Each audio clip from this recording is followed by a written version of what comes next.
History, as you know, it is a carefully crafted story with pages missing. Scattered through time are ancient maps that defy this story, artifacts brimming with impossible knowledge. These charts show continents and coastlines that should have been invisible to their creators, lands no human eye had supposedly seen for thousands of years. This is a journey into the world's greatest cartographic mysteries, where we will uncover 25 ancient maps that should not exist. You will see the evidence that challenges our entire understanding of human exploration. How did a medieval admiral draw an ice-free Antarctica? What lost civilization left its ghostly signature on a world they could not have known? What do you believe is waiting to be rediscovered?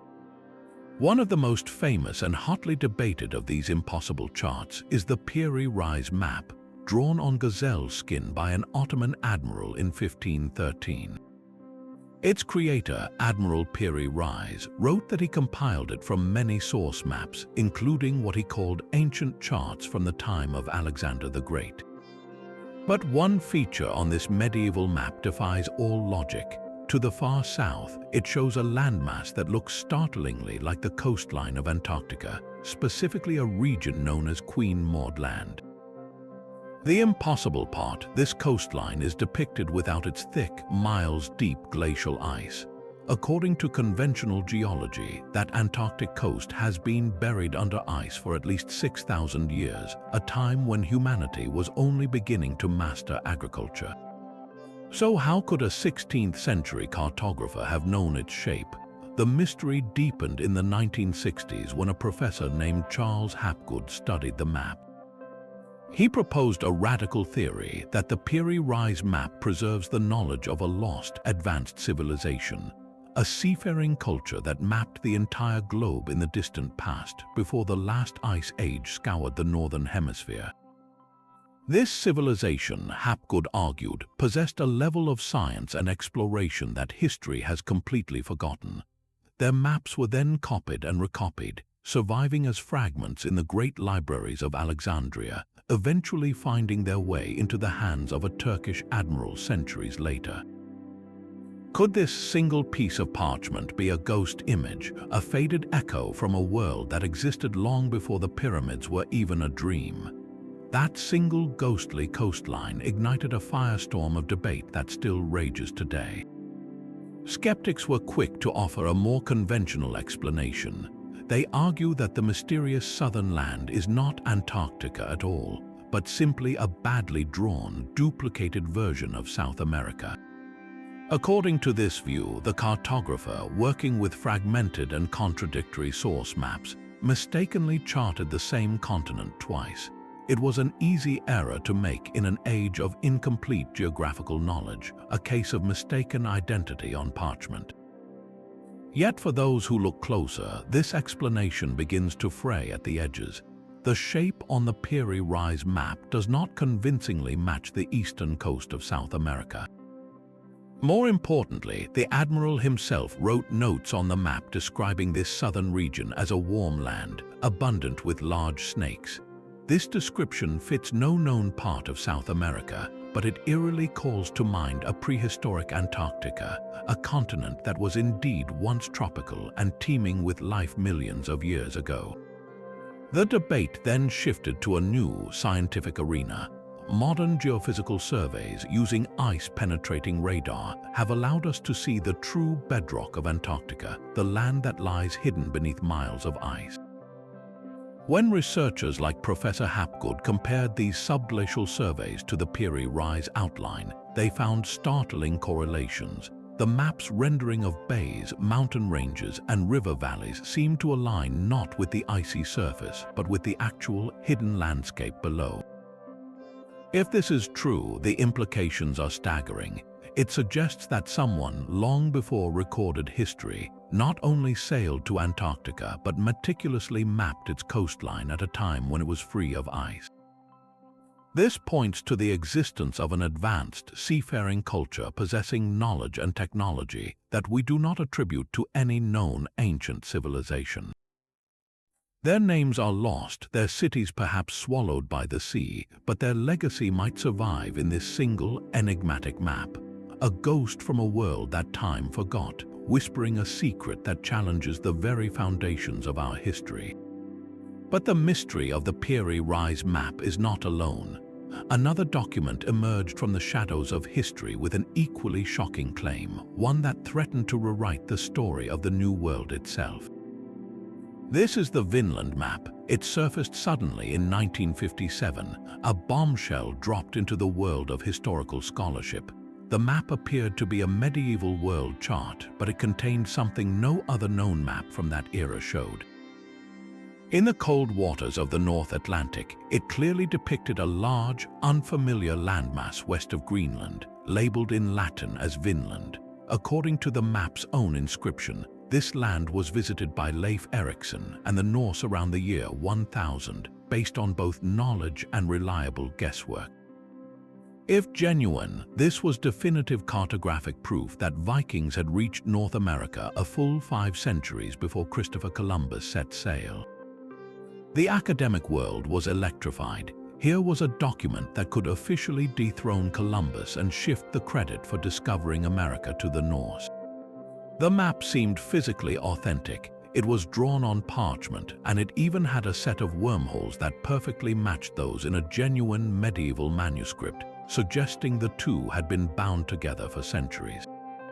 It felt like a lost page from history, a secret that had been hiding in plain sight, waiting for its moment to shatter a 500-year-old myth. The inscription on the map told a compelling story, describing the travels of Leif Erikson and painting a picture of a Norse exploration that was far more extensive than anyone had previously believed.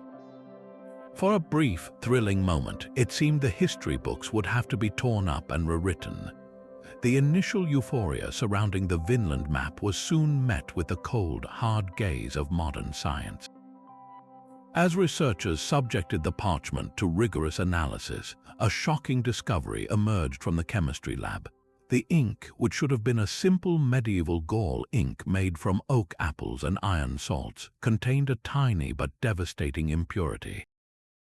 Scientists identified crystals of anatase, a specific form of titanium dioxide. This was a death blow to the map's authenticity. Anatase in its pure, synthetic form was not commercially produced until the 1920s. Its presence was a glaring anachronism, a fingerprint from the 20th century left on a document purportedly from the 15th. The map was declared a brilliant, sophisticated forgery, a modern creation designed to deceive. The question then became who would go to such elaborate lengths and why.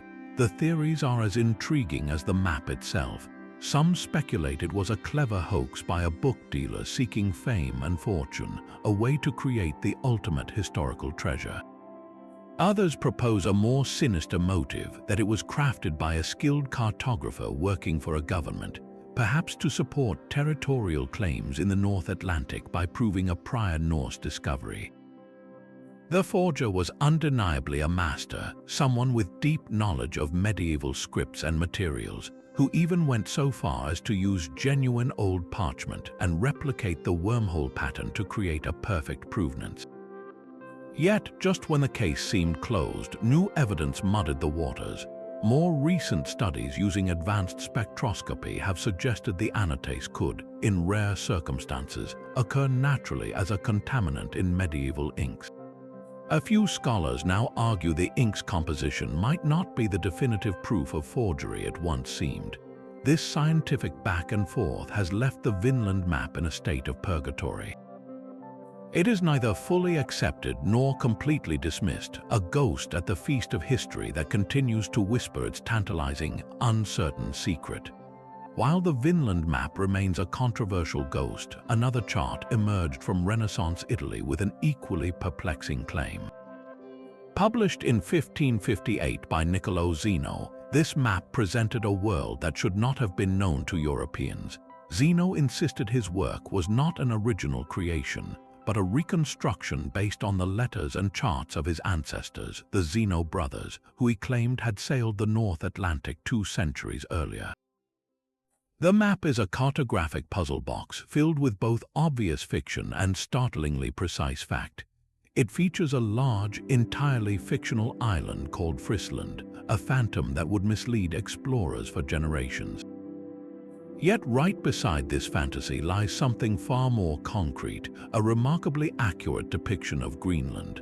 This is not the vague, blob-like shape seen on other maps of the era.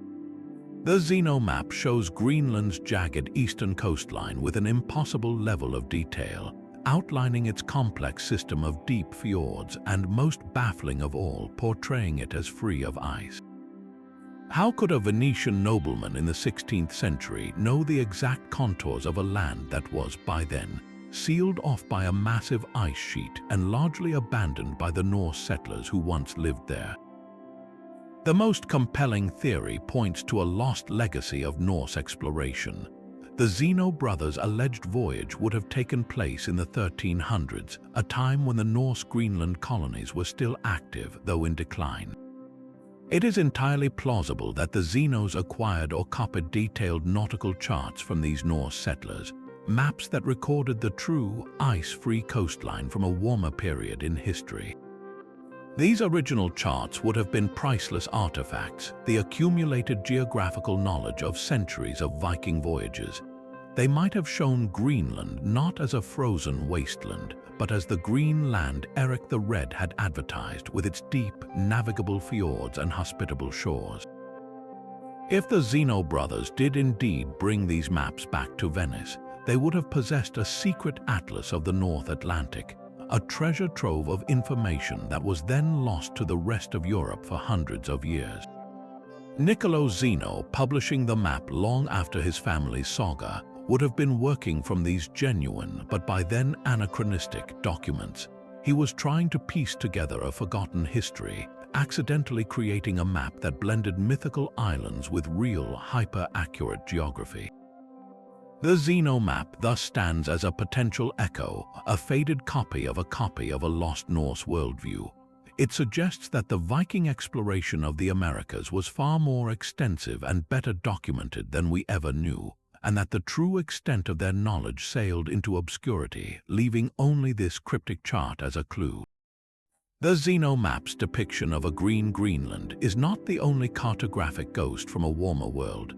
Decades later, another map would emerge from France with an even more startling vision of the Deep South. In 1737, the French geographer Philippe Buache published a map of the southern hemisphere that defied all contemporary knowledge. Antarctica was entirely unknown to the European world of the 18th century. It was a hypothetical land, a vast blank space on the map labeled Terra Australis Incognita, the unknown southern land, yet Buache's chart did not show a blank space. It presented a detailed landmass and in a configuration that seems to predict modern geology. His Antarctica is not one single continent, but appears as two very large separate islands divided by a wide and obvious body of water. This central sea cuts right through the middle of the continent, from one coast to the other. For centuries, this was seen as a cartographic curiosity, a lucky guess or a fanciful error by a geographer working with pure theory. The truth, however, is far more strange. In the 20th century, with the aid of seismic and radar technology, we finally saw what lay beneath Antarctica's miles-thick ice cap. Scientists discovered a massive mountain chain, the Transantarctic Range, which effectively splits the continent into two distinct geological regions, East Antarctica and West Antarctica. More startlingly, they found that much of the land beneath the ice in West Antarctica is actually a vast archipelago lying far below sea level. The wide channel that Buache drew separating his two landmasses aligns almost perfectly with the deep, subglacial basin that divides these two halves of the continent. How could an 18th century cartographer have known this? He had no technology to peer beneath the ice. The continent itself would not be sighted for another 80 years. The most compelling explanation is that Buache was not working from theory but from inherited knowledge. He himself claimed his map was based on much older source charts, including maps he attributed to ancient Greek and Phoenician voyages. This suggests that Buache was merely the last copyist in a long chain, reproducing geographical data that was incredibly ancient. The map would then be a snapshot of Antarctica from a remote epoch, a time when the ice sheet was smaller or non-existent, when that central sea was indeed an open waterway, and when someone, a civilization lost to history, had the means to survey a continent we are still struggling to understand today.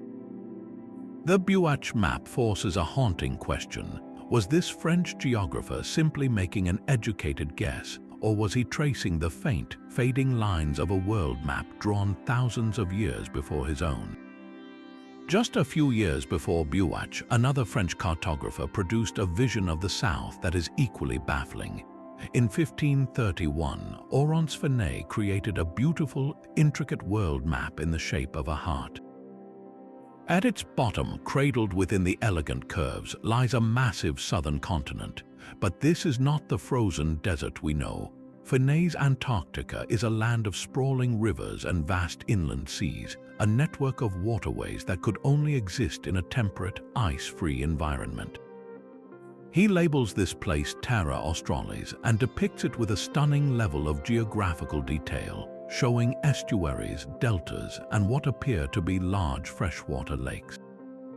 These are not the features of a hypothetical landmass drawn from pure imagination. They are the hallmarks of a real landscape, one that has been surveyed and mapped. The problem is, this landscape has been invisible to human eyes for millennia. Today, every river and sea Finé drew is entombed under ice more than a mile thick. So where did this information come from? Finé was a respected scholar, a mathematician and astronomer at the Royal College in France. He was not a fantasist. He claimed his work was based on a synthesis of many sources, including the latest reports from explorers and, crucially, ancient texts and charts from Greek and Roman times. This suggests he was piecing together a puzzle with fragments of knowledge that were already ancient in the 16th century. Imagine a medieval scholar trying to reconstruct a modern highway map using only half-remembered stories and a tattered, 2,000-year-old road atlas. The scale and orientation might be wrong, but the fundamental landmarks, the rivers and mountains, could still be recognizable. This is what Finé may have been doing. He was likely working from classical sources, like the lost works of Ptolemy or the accounts of Marinus of Tyre, which themselves may have drawn on even older seafaring records from Phoenician or Egyptian voyages. These ancient mariners, if they possessed the means to sail the southern oceans, could have mapped Antarctica during a warm period in the distant past, a time when its rivers actually flowed. Their maps, copied and recopied over centuries, would have degraded. The context would have been lost, the scale distorted. By the time these fragments reached Oronce Finé, they were simply data points on a page, geographical facts without a story.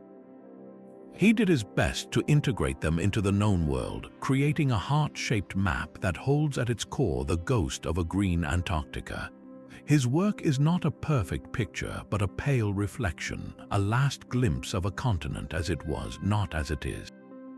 It forces us to wonder how much of our ancient past is not lost, but simply waiting to be read in the lines of an old, misunderstood map. While European cartographers were still sketching vague outlines of the New World, a Turkish mapmaker produced a chart of breathtaking accuracy. The Hacı Ahmet map, published in 1559, presents the western coast of the Americas with a precision that seems to defy its own time. From the frigid, intricate fjords of Alaska all the way down to the long, slender tail of Chile, this Ottoman map captures the entire Pacific coastline with stunning detail. It correctly depicts the Baja California Peninsula not as an island, a common error for centuries, but as a distinct, correctly oriented landmass. Even more remarkably, it charts the complex, fragmented geography of the Pacific Northwest, a region of countless islands and winding channels that would remain largely unexplored by Europeans for another 200 years. This level of accuracy is not just impressive, it is profoundly mysterious. How did a cartographer working in Istanbul, a world away from these shores, possess such intimate knowledge so soon after these lands were first encountered by Europeans? The map itself offers a clue in its unique construction. It uses an advanced cordiform or heart-shaped projection, a sophisticated mathematical technique that accurately represents the spherical Earth on a flat surface. This was not the work of a simple copyist. It suggests its creator had access to a comprehensive and highly technical source of geographical data. The most compelling theory is that Haji Ahmed did not invent this information, but compiled it from older, pre-existing maps. Could he have had access to secret Spanish or Portuguese charts, stolen or traded through Ottoman spy networks? Or does the explanation lie even deeper in the past? The map's incredible detail, especially of the Pacific Northwest, raises the tantalizing possibility of a different source entirely: pre-Columbian maps. Indigenous peoples of the Americas had sophisticated knowledge of their own coastlines, knowledge that could have been translated into navigational charts. If such maps were acquired by early European explorers and then made their way east, they could have provided the raw data for Haji Ahmed's masterpiece. This single document stands as a silent testament to a hidden web of global information exchange, a world where knowledge flowed along routes history has forgotten, suggesting that the true story of discovery is far more complex and interconnected than we have ever been taught. Far to the east, in the kingdom of Joseon, Korea, a different kind of impossible map was taking shape. Created in 1402, the Gangnedo map presents a worldview that seems to defy its own time and place. Here is a detailed chart of the entire known world, drawn by Korean cartographers who had never sailed beyond their own seas. Its depiction of Korea, China, and Japan is expectedly precise, but then your eye travels westward and the map reveals its true mystery. It shows the entire continent of Africa with a shape that is startlingly recognizable. Even more astonishing, it outlines the coastlines of Europe and the Arabian Peninsula with a level of accuracy that should have been impossible for a map created decades before the great European age of exploration began. This was not a lucky guess. It was the product of a vast, silent network of information exchange. The knowledge on the Gangnedo map did not come from Korean ships sailing west, but from the steady, centuries-long flow of ideas and charts along the Silk Road.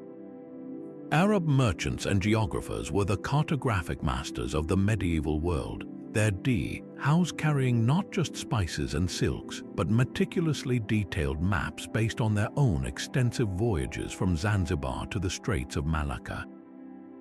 These Arabic charts, synthesized with Chinese geographical knowledge gathered during the Mongol Empire's reign, filtered eastward. The Korean cartographers were like brilliant librarians, compiling these disparate strands of global intelligence into a single, cohesive vision. They were not discoverers themselves, but master synthesizers of a world that was far more connected than we often imagine. This single map shatters the myth of a Europe-centered world. It proves that sophisticated geographical understanding was not a European monopoly, but a global achievement. While Europe was still emerging from the Middle Ages, a Korean scholar could unroll a map and study the outline of Africa, a continent that would remain a mystery to Portuguese explorers for another 100 years. The Gangnedo map is a quiet but powerful testament to a different kind of history, one where knowledge traveled the dusty roads of the Silk Road long before flags were planted on foreign shores.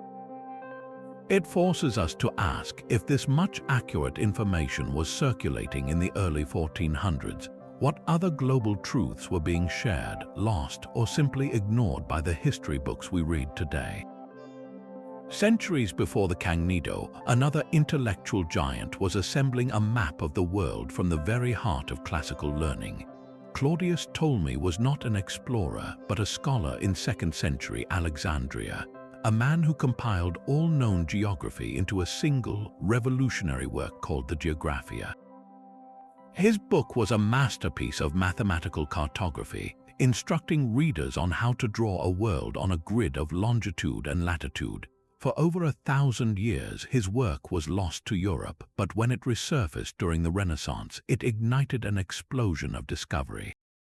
The maps reconstructed from his coordinates presented a world both familiar and deeply strange. They portrayed a vast, unknown landmass encircling the bottom of the globe, a place Ptolemy labeled Terra Australis Incognita. This was not a random guess. He insisted this southern continent must exist to balance the weight of the northern lands, a logical conclusion that would haunt explorers for centuries. Even more baffling was the precision hidden in his data.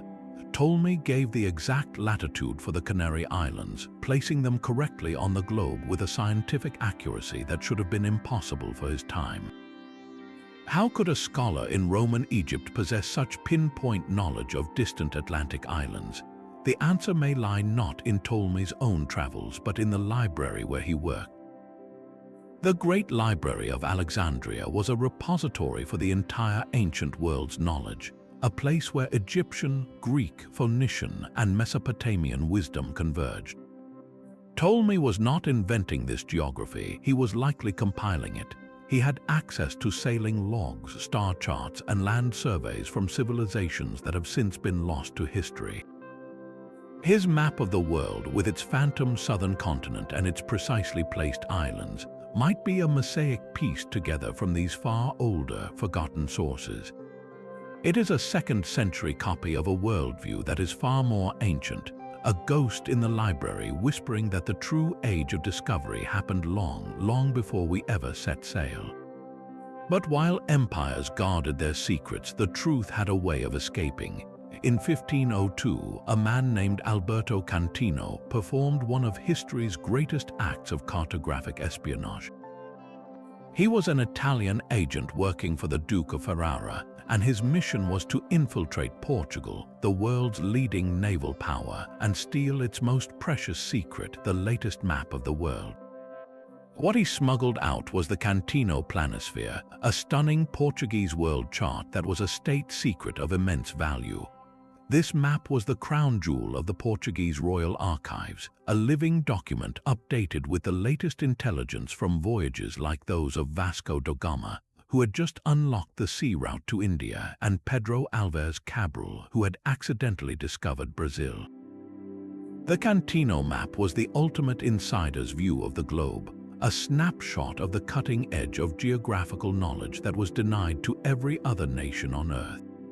Its most shocking detail lies in the Western Hemisphere. There, drawn with breathtaking confidence, is the coastline of Brazil. It clearly shows the distinct, rounded bulge of South America, a geographical feature that had only been glimpsed by a handful of European explorers. According to the official history, this coastline would not be mapped in such detail for several more years. So how did the Portuguese cartographers achieve this impossible accuracy? The answer is both simple and revolutionary. They were not discovering a new world, they were confirming an old one. The map suggests that Portuguese ships had been making secret, unrecorded voyages to the South Atlantic long before Cabral's famous landing.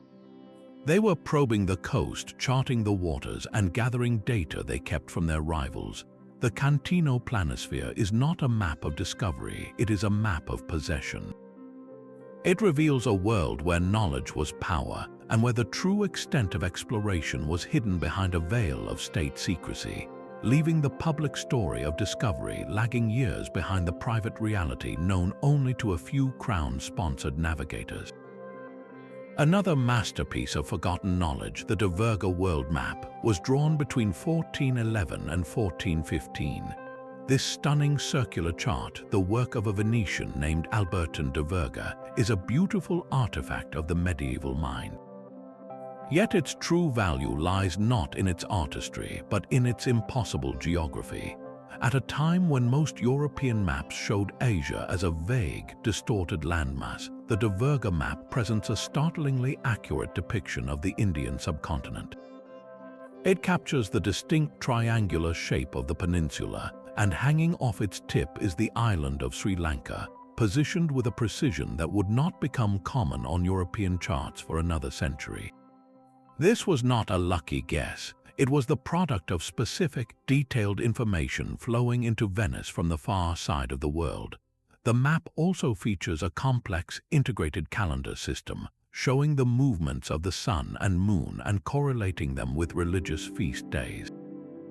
This blend of astronomy, theology, and geography reveals its creator was a sophisticated scholar, not a mere copyist. So where did Albertin de Verga get his data? He certainly never sailed to India himself. His sources must have been maps and travelogues that are now completely lost to history. Venice was the trading crossroads of the medieval world, a place where merchants from Arabia, Persia, and beyond brought not only silks and spices, but also their own detailed nautical charts. De Verga almost certainly had access to these Arabic or Indian maps, translating their accurate coastlines into his own European design.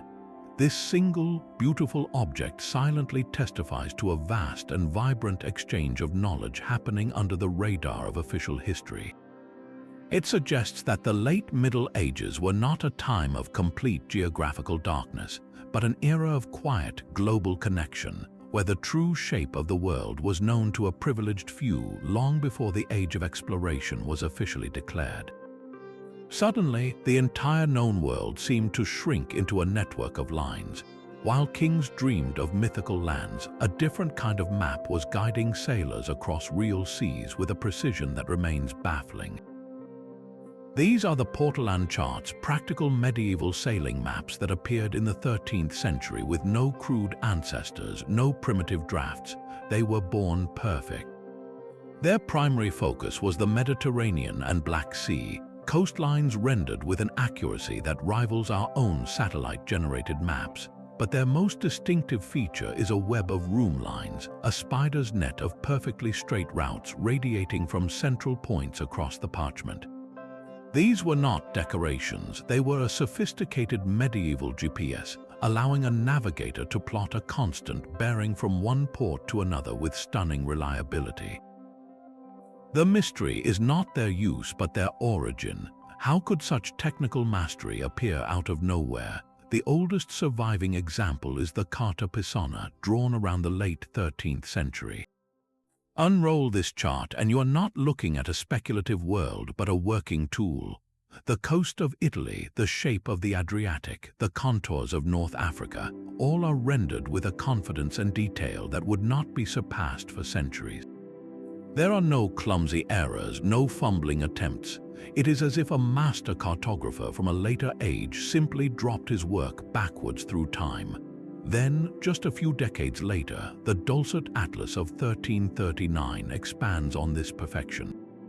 Created by the Majorcan cartographer Angelino Dulcet, it refines the Portolan style, covering a vast area from the Atlantic coast of Europe to the Black Sea with unwavering accuracy. The problem for historians is the complete absence of a learning curve. Most technologies evolve, we see clumsy prototypes that slowly improve, but with the Portolan charts, there is no evidence of earlier, less perfect versions. They simply arrive fully formed, as if their creators were working from a set of perfect master copies. So where did these master copies come from? The debate is a journey into lost history itself.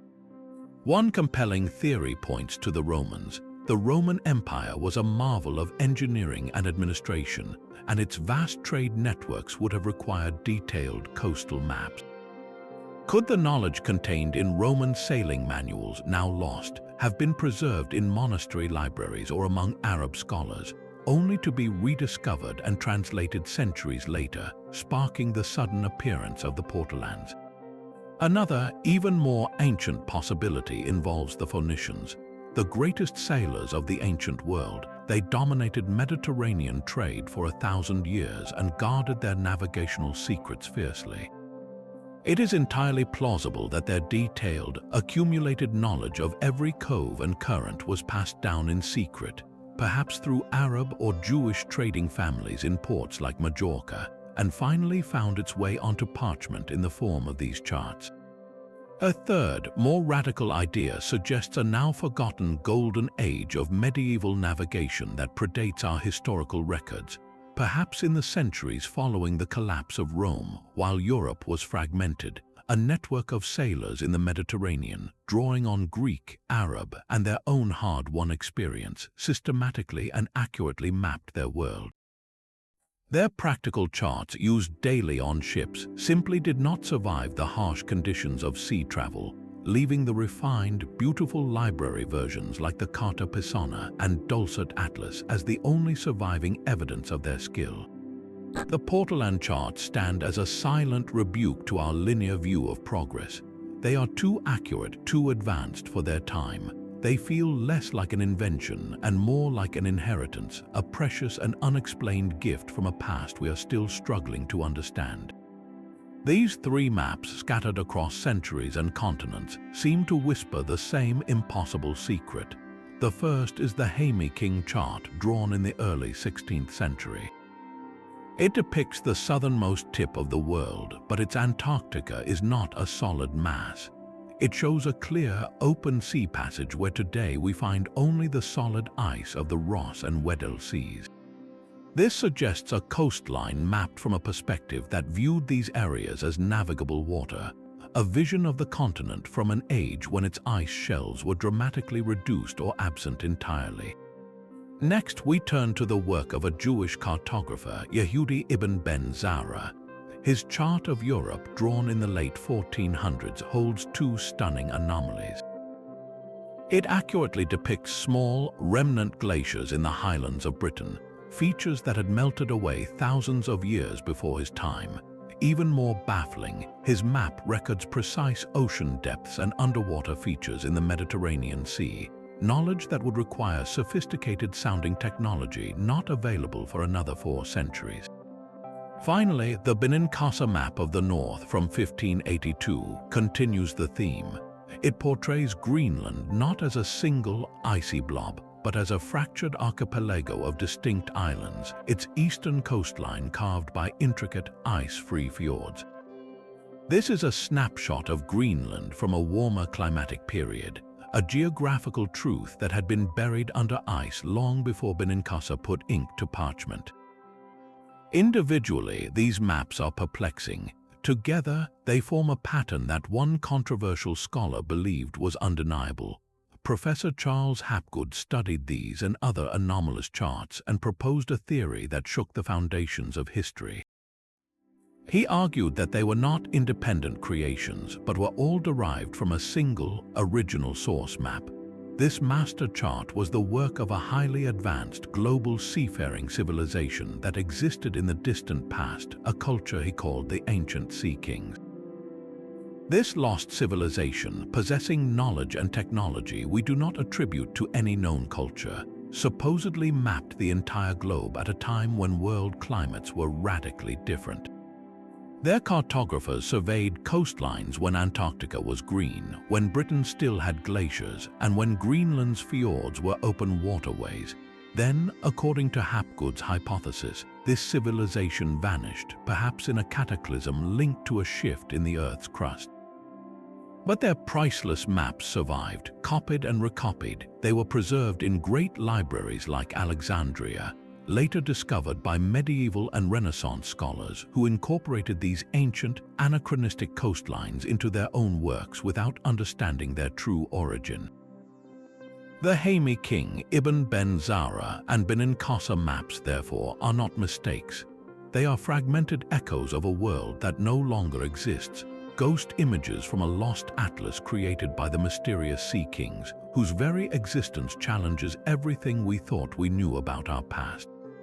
This was a map that saw the world whole. In the royal court of Sicily, a truly extraordinary collaboration was taking place. The Norman king Roger II, a Christian ruler, commissioned the Arab geographer and scholar Al-Idrisi to create the most accurate world map ever known. For 15 years, they worked together, combining every available strand of global knowledge. The result, completed in 1154, was the Tabula Rogeriana, a map that would remain the most precise depiction of the world for the next 300 years. Its power came from its synthesis. Al-Idrisi did not rely on a single source of information. He interviewed Norman traders returning from the north, studied the latest charts from Arab navigators who sailed the Indian Ocean, and incorporated the sagas of Viking explorers who had ventured into the cold waters of the North Atlantic. He was the director of a global intelligence network, compiling all this data into a single, coherent vision. The map itself was a massive work of art and science, engraved on a great silver disc and accompanied by a book of detailed commentaries. It flipped the world as we know it, placing south at the top, a common convention in Islamic cartography that offered a different perspective on the globe. And within this reoriented world lay its most stunning achievements. The tabula Rogeriana depicted the continent of Africa with a clarity that was utterly lost to later European cartographers for centuries. It correctly showed the Nile River flowing from a group of great lakes in the heart of the continent, a geographical fact that would be debated and dismissed as myth until the 19th century. How could a 12th century scholar know the true source of the Nile? The answer lies in the silent, vast networks of trade and travel that connected the world long before European ships set sail.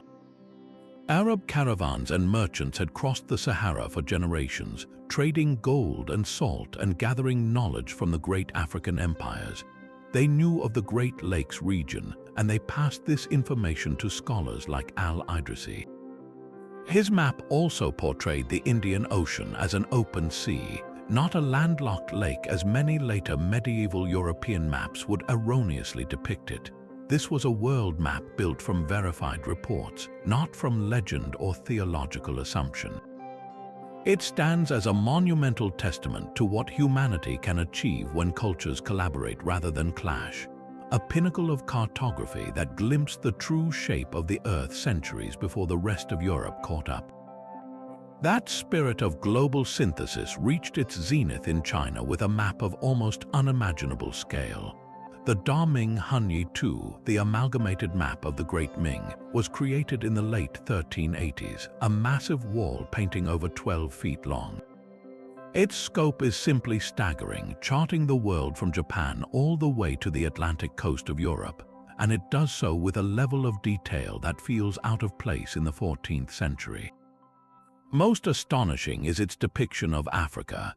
The continent is shown with a shape that is clearly recognizable, complete with a southern tip that suggests an awareness of the Cape of Good Hope, a landmark that would not be rounded by European ships for another 100 years.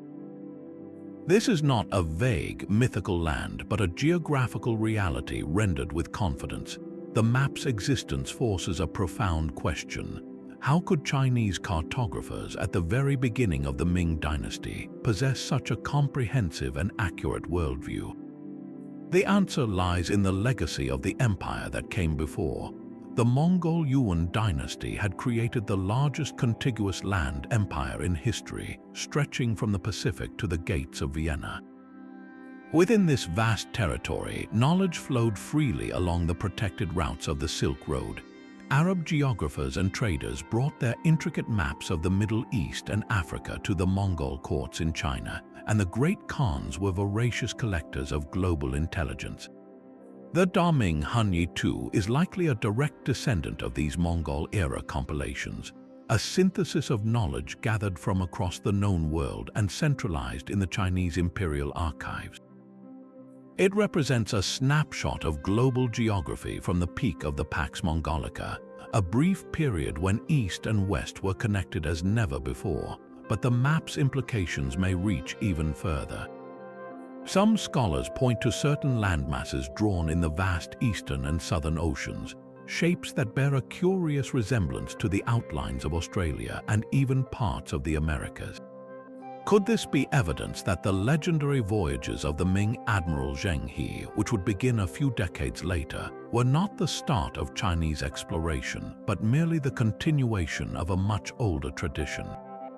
Perhaps his massive treasure fleets were not sailing into the unknown, but were following charts and waypoints that had been part of China's secret geographical knowledge for generations.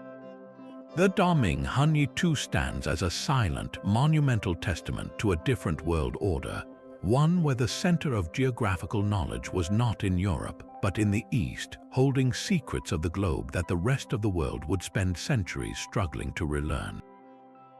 Just off the coast of a known island, a ghost continent waits. In 1542, the French hydrographer Jean Rots presented his magnificent atlas to King Henry VIII of England, a work intended to showcase the latest French discoveries. Yet tucked within its pages was a map that depicted something far older than any French voyage. To the south of the islands of Java and Timor, Rots drew a massive, unexplored coastline he labeled Java la Grande. Its shape is unmistakable. This is not a random guess or a mythical southern land. It is a near-perfect mirror of Australia's western coast, from the sweeping Gulf of the Great Australian Bight all the way up to the distinctive peninsulas of the Arnhem Land region. The map shows a vast, continuous shoreline that should have been entirely unknown to any European cartographer in the 16th century. According to the official history, the Dutch explorer Willem Janszoon would not make the first documented European landing on Australia for another 64 years, and the famous Captain Cook would not chart its eastern coast for more than 2 centuries after that. So how did Jean Rots draw a recognizable map of Western Australia 200 years early? The answer may lie not with French explorers, but with their rivals. The theory points directly to the Portuguese. In the early 1500s, Portugal was the dominant naval power in the Indian Ocean, with a vast trading empire stretching from Goa to Malacca. Their ships were constantly probing the edges of their maps, searching for new sources of gold and spices. It is entirely plausible that a Portuguese caravel, blown off course by a storm or simply pushing the boundaries of the unknown, was carried south of the Indonesian archipelago until its crew sighted a long, barren coast. They would have had no idea they had found a new continent, likely believing it to be just another large island in the endless southern sea. They would have sailed along its western edge, mapping its bays and headlands, perhaps even making landfall in search of fresh water. This secret knowledge, carefully guarded as a state asset, could then have been smuggled or traded, eventually finding its way into the hands of a French mapmaker like Rots. The details on the map itself support this idea. Rots' Java la Grande is not a blank slate. It depicts specific geographical features that align with reality.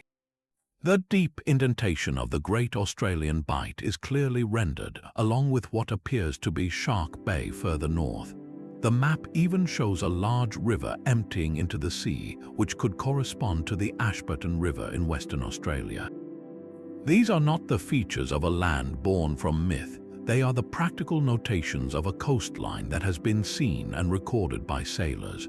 The presence of such a river is particularly telling, as it suggests a land that was not completely arid, encouraging the idea of exploration and potential settlement. Could the proof of these secret voyages lie at the bottom of the ocean? The Western Australian coast is a notorious graveyard for ships, lashed by cyclones and dotted with treacherous reefs. It is not difficult to imagine a lone Portuguese caravel, its hull weakened by a long journey, being dashed against these uncharted rocks. The survivors, if there were any, would have been left in an unimaginable predicament, stranded on a continent unknown to the world. Their story would have died with them, but their ship's logbook and charts might have been recovered years later by indigenous peoples or even by other European explorers, creating a fragmented, second-hand record that eventually made its way onto a world map. The Jean Rots Atlas is therefore more than a beautiful artifact. It is a potential shipwreck of history itself. It is the ghost of a voyage that was never officially recorded, a silent witness to a discovery that the world forgot, challenging us to wonder how many other continents were found, lost, and then found again in the endless cycle of human exploration.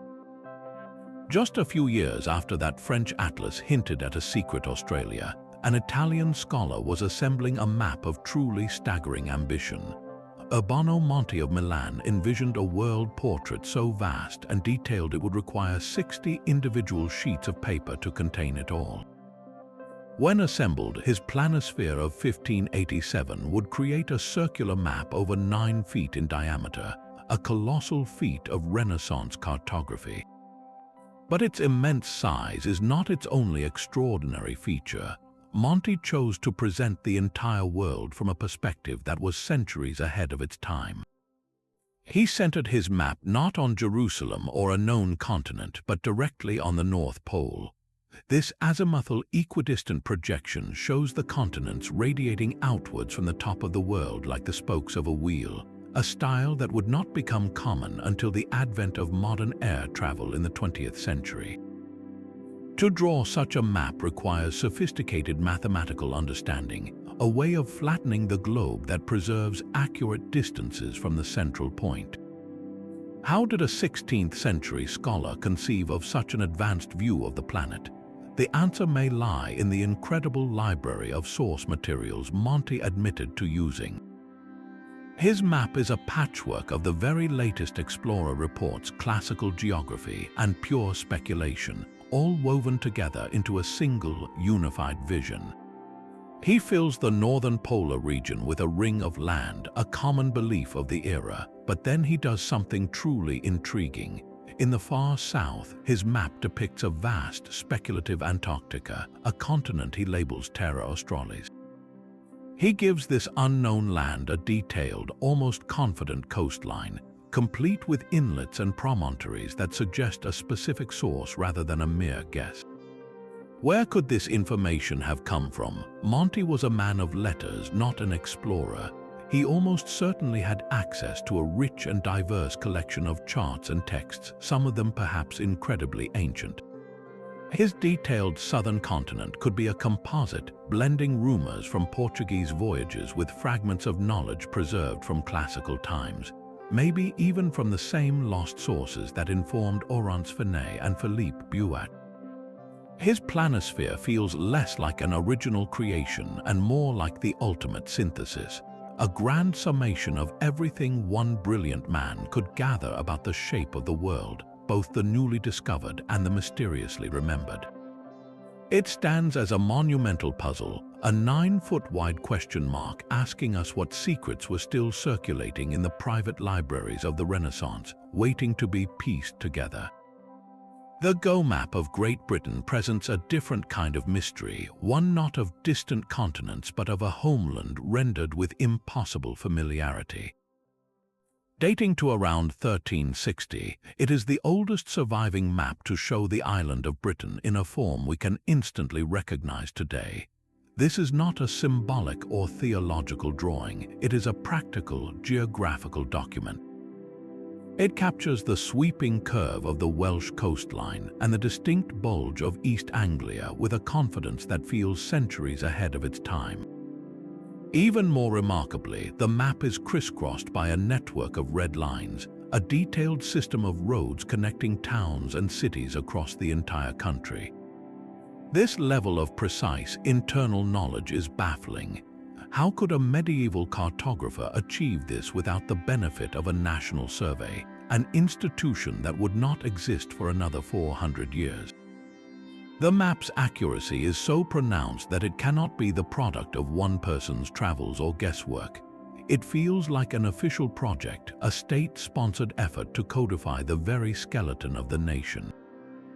So who commissioned it, and for what purpose? The most compelling theory points to a need for royal administration, perhaps during the reign of Edward III, a time of growing central power and bureaucratic complexity. The map would have been an invaluable tool for tax collection, for moving troops, or for managing the vast royal estates, but this only deepens the mystery of its sources. The cartographer did not invent this information, he compiled it from something older. The roads themselves provide the greatest clue.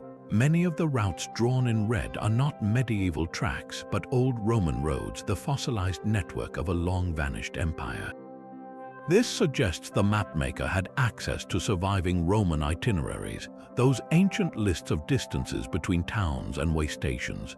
Perhaps he was also using even older documents, Saxon land charters that described boundaries and pathways in minute detail, records that have since been lost to fire, war, or simple decay. The Go map, therefore, might be a medieval patchwork, a brilliant synthesis of Roman infrastructure and Saxon local knowledge, stitched together into the first true portrait of Britain. It stands as a ghostly reminder that our past is layered, and that the most accurate maps are often not new discoveries, but careful preservations of a geography that was already ancient, waiting in forgotten parchments for a cartographer to give it a new form. Dragons and saints share space with coastlines of startling precision on the Bianco world map of 1436. Created by the Venetian cartographer Andrea Bianco, this chart is a beautiful snapshot of a world in transition, a place where ancient legend and hard-won fact existed side by side. In one corner, you find the mythical island of St. Brendan, a fantastical place born from monastic tales of a seafaring saint. Yet look closer at West Africa, and the myth gives way to something far more concrete. Bianco draws the great westward bulge of the continent, from the arid shores of the Sahara down to the densely forested coast of Guinea, with a level of detail that seems to defy the historical timeline. According to the official record, the major Portuguese voyages that would meticulously chart this very coastline, led by explorers like Gil Eanes and Diniz Dyers, were still years in the future. So how did a Venetian mapmaker know its shape so well? The answer lies in the silent, clandestine networks of trade and exploration that operated outside of royal chronicles. Long before the Portuguese captains received their official commissions, their own fishermen and private merchants were likely pushing south. These were unrecorded voyages, risky ventures undertaken for profit rather than glory, probing down the African coast in search of fish, seals, and perhaps even early opportunities for trade. Their knowledge, passed along the maritime grapevine from port to port, would have filtered into trading hubs like Venice. Bianco, working at the crossroads of the world, would have had access to these sailors' rumors and rough sketches. He integrated this secret, cutting-edge geography into the traditional medieval framework he knew, creating a map that is both a relic of its time and a prophecy of the age of discovery to come.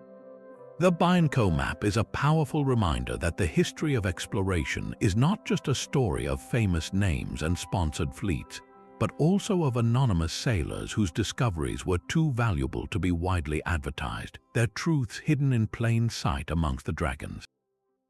While Europe was charting coastlines for conquest, a different kind of map was guiding merchants to wealth.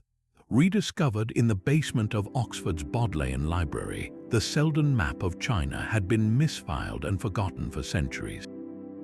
Created around 1607, it is not a product of imperial decree, but a practical tool drawn by and for Chinese merchants.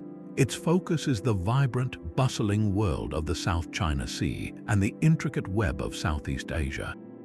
At first glance, it appears to be a simple regional chart, but a closer look reveals its true revolutionary nature. The map is overlaid with a precise spiderweb of room lines radiating from two central points in a sophisticated technical display.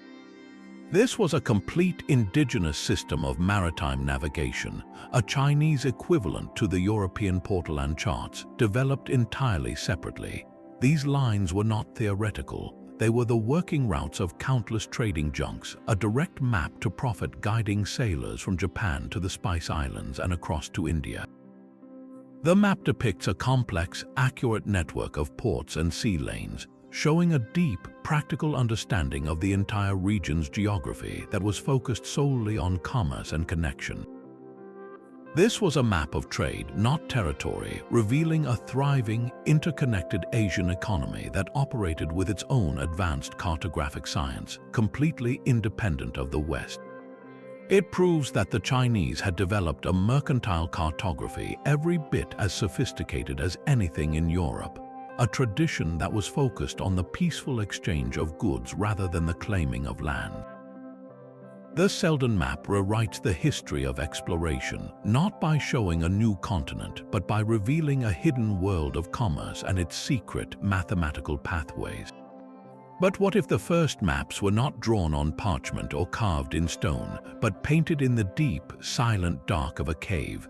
Long before Piri Reis or Ptolemy, our most distant ancestors left behind stunning artworks on the walls of places like Lascaux and Altamira.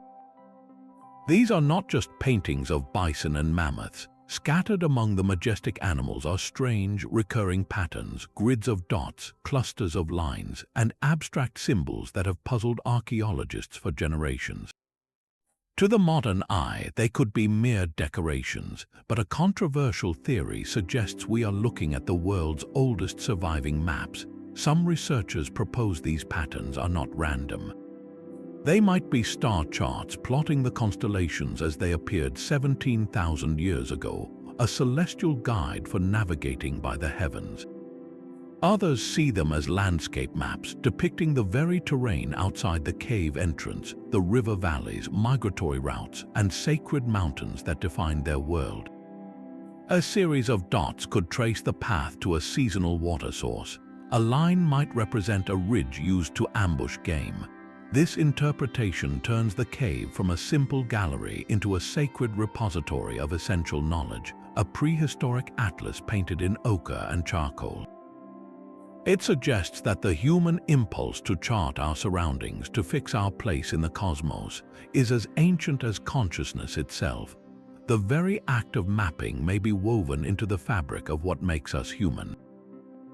These cave walls challenge our definition of a map. They are not concerned with longitude or scale, but with meaning and survival. They map a lived experience, a spiritual and physical landscape where every symbol held a story, a warning, or a promise. While we may never fully decrypt their code, the possibility remains that the ghostly lines on these ancient walls are the faded origins of cartography itself. A whisper from the deep past that our journey to understand the world began not with a compass, but with a flickering torch in the dark. That single map by Yehudi ibn Ben-Zahra is a window into a drowned world. We have already noted its impossible depiction of glaciers in Britain, but its true mystery lies far to the south. This 15th century portolan chart shows the Mediterranean Sea with a series of small, distinct islands that simply do not exist on any modern map. These are not mythical places or cartographic errors. They are real, submerged landmasses. When we compare the map to modern geological surveys of the Mediterranean seabed, a startling pattern emerges. The islands Ibn Ben-Zahra drew a line perfectly with underwater plateaus and mountain peaks, the high points of a landscape that was once dry land thousands of years ago. These phantom islands were swallowed by the relentless rise of the oceans as the last ice age receded, a process that was largely complete by around 4000 BCE. This means the source maps used by Ibn Ben-Zahra could not have been from the Roman era or even the age of the pharaohs. They had to be far, far older, dating back to a time when the Mediterranean coastline was dramatically different, when you could have walked across vast plains that are now deep underwater. The map is not just an accurate chart of its own time, it is a preserved fossil. It captures a fleeting moment in geological history, a snapshot of Europe from an epoch when sea levels were hundreds of feet lower and the world's coastline stretched far beyond their current boundaries. This single piece of parchment becomes a ghostly echo from a lost age, suggesting its creator was copying from a master chart so ancient that it depicted a planet we would barely recognize, a world where the very shape of the seas was alien to our own.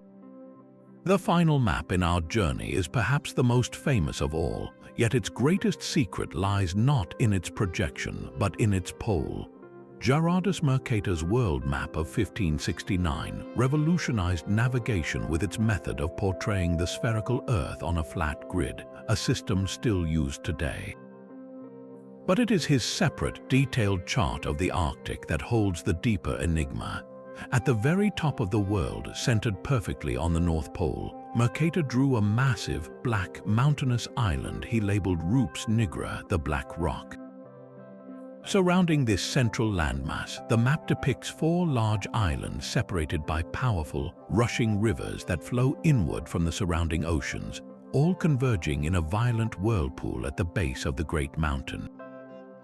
This was not a random guess. Mercator was a meticulous scholar, and he cited a specific, now lost source for this geography, a mysterious travelogue known as the Inventio Fortunata.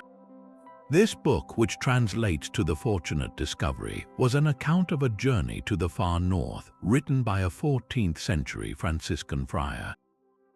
It described a world turned upside down, where a warm, open polar sea encircled a magnetic black mountain of such power that it pulled the very oceans toward it. The legend of this warm sea was a persistent one among explorers. They reasoned that if the sun shone for 24 hours a day in the Arctic summer, its constant warmth must create a temperate zone at the top of the world, a navigable ocean leading to the riches of the East. The magnetic mountain was an attempt to explain the strange behavior of compasses at high latitudes, their needles swinging wildly as if drawn by an immense unseen force. So what was the real inspiration for this cartographic phantom? The Inventio Fortunata is lost, but fragments of its story survive in other texts. It tells of the friar traveling to the Norse settlements in Greenland and then farther north, perhaps with Viking guides who still remembered the ancient routes their ancestors had sailed. The Norse sagas themselves speak of lands beyond Greenland, of strange currents and roaring tides. Could the friar have been recording a genuine, though heavily mythologized, account of a Viking voyage that reached the high Arctic, a journey where they witnessed the colossal glaciers of Ellesmere Island or Baffin Island, interpreting the dark, sheer cliffs of basalt as a single black mountain, and the powerful tidal currents between the Canadian Arctic archipelago as the great rivers whirlpool? The 4 islands Mercator drew a line remarkably well with the major landmasses of the Arctic, like Ellesmere and Greenland, but rendered from a perspective that could only come from someone sailing among them, not viewing them from space. The Rups Nigra, then, is not a total fantasy. It is a ghost, a composite memory of real Arctic exploration, filtered through the lens of medieval cosmology and the desperate human need to make sense of the unknown. It is the final, haunting whisper from an age of lost maps, a reminder that even the greatest cartographers were sometimes just copying the dreams of those who dared to sail off the edge of their own world. These 25 maps form a single, unified mystery. Each one, from the ice-free Antarctica of Piri Reis to the sunken islands on the chart of Ibn Ben Zara, holds a piece of knowledge that should not exist. They are not simply errors or lucky guesses. They are anomalies that cannot be easily dismissed, scattered across centuries and cultures, yet all pointing in the same impossible direction. Together, they suggest that the story of human civilization is far older and more complex than our textbooks dare to admit. They whisper of seafaring cultures that mapped the globe when coastlines lay hundreds of miles out to sea, of advanced astronomical understanding encoded in cave paintings, and of a global network of information that thrived long before the rise of any classical empire. These maps are the fragmented legacy of that lost world, surviving as ghost images on parchment and vellum. They challenge us to rethink everything we have been taught about our past. The next time you look at a map of the world, remember that the true shape of history might be hidden just beneath the surface, waiting for a curious mind to connect the dots. If you're ready to question the stories you have been told and explore the edges of the known world, be sure to subscribe and join us on the next journey into the unknown.